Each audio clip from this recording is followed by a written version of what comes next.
How's it going, guys? Back again with another install at Underground Graphics. I'm your installer, Gion. This time we are doing a quick install for those people with a screen in their Jeep. We are working in the 392 today. We are doing a PPF install to make that screen turn a bit satin, so that way you have no glare coming off of that screen, and as an added bonus, you don't have to worry about fingerprints. But before we get into that, we do want to go into cleaning. Now, first and foremost, we do have a retractable top on this Jeep. However, if you are doing this install and you are a enclosed area, which is definitely recommended, then you can take off your partial tops, the ones that split in the middle. It'd be easier for you to be able to see, or if you have a light that is strong enough, or someone that can sit in the back for you and hold a light, so that way you can make sure that you don't have anything on your screen or any debris underneath that film. That would be the ideal way to approach this install. So let's get into the cleaning products that you guys will need. First off, you do want to use a type of alcohol spray. Now, this one that we have is available on our website and is purchasable by anyone who is looking to get just a pre-mixed alcohol water mix, as well as our PPF slip solution.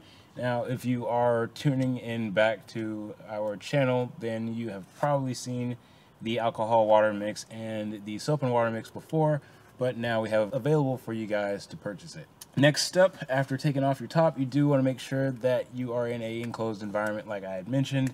You want to be in some type of garage. You don't want to do this outside, because whether your tops are on or not, something may blow into the car. You might get dust, maybe leaves, maybe the next door neighbor is mowing their grass or something like that, and you definitely don't want any of that underneath your screen. So with that in mind, you want to make sure that your hands are clean, your environment is clean, and that everything is properly wiped down before you start your install.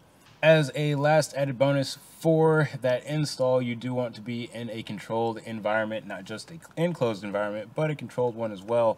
So this is a install that we typically recommend that you guys do at about 75 degrees or lower, or 65 degrees or higher. Now, that is because if the temperature is too low, then it will take a while for that screen to dry. So if there is something that you're trying to do on your screen immediately after the install, and say you swipe your finger, it may cause it to bunch up, because that does need to dry for about 2 or so hours. It won't take that long usually, because it is a small piece, but we do recommend that letting that sit for a little while before you go to touch your screen. Next, with the warmer temperature, you don't want it to be too hot, because you aren't able to move your screen around as easily as you would be with having that soap and water solution underneath it. It could dry out too soon, and it might be sooner than you want it to, and you might not have that in position where you want it to be. Now, along with those materials that you can get from our website, you can also order a squeegee. Now, we do have these in 2 different colors. One is black, one is yellow. They are the same type of squeegee. They've been just the same. The only thing different is that they are 2 different colors. Now that we've gone over all of that, it's time to do the install. Should be super quick.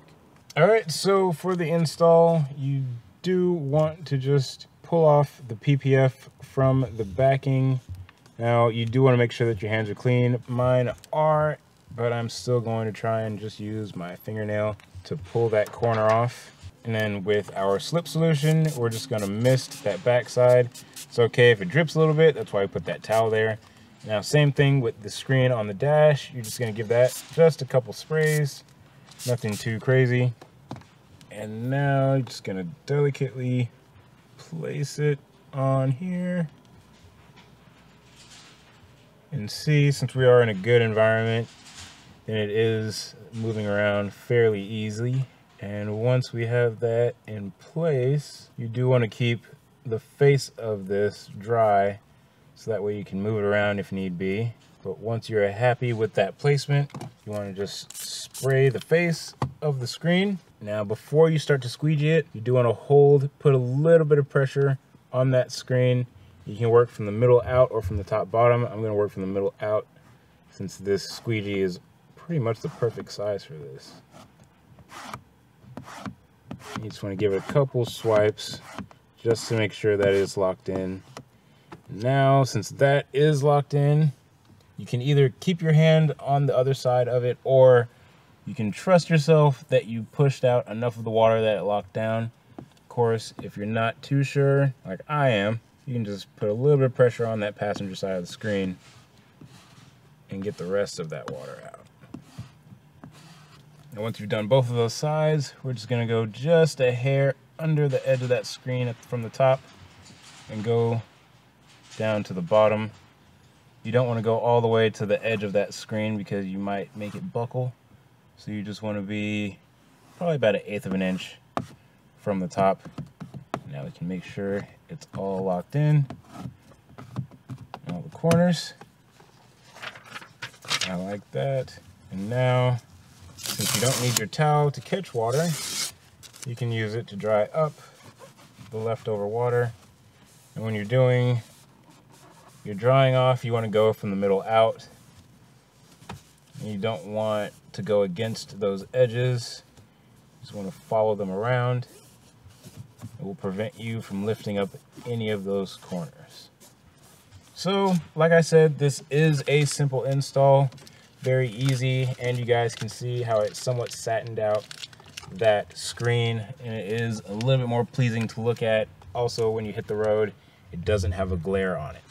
So, with that as the finale for the install, we do appreciate you guys tuning in for another install with us. And of course, if you have any questions or concerns or comments, please let us know. We are here from 9 a.m. to 6 p.m. Monday through Friday, and we will be happy to answer your phone calls and emails.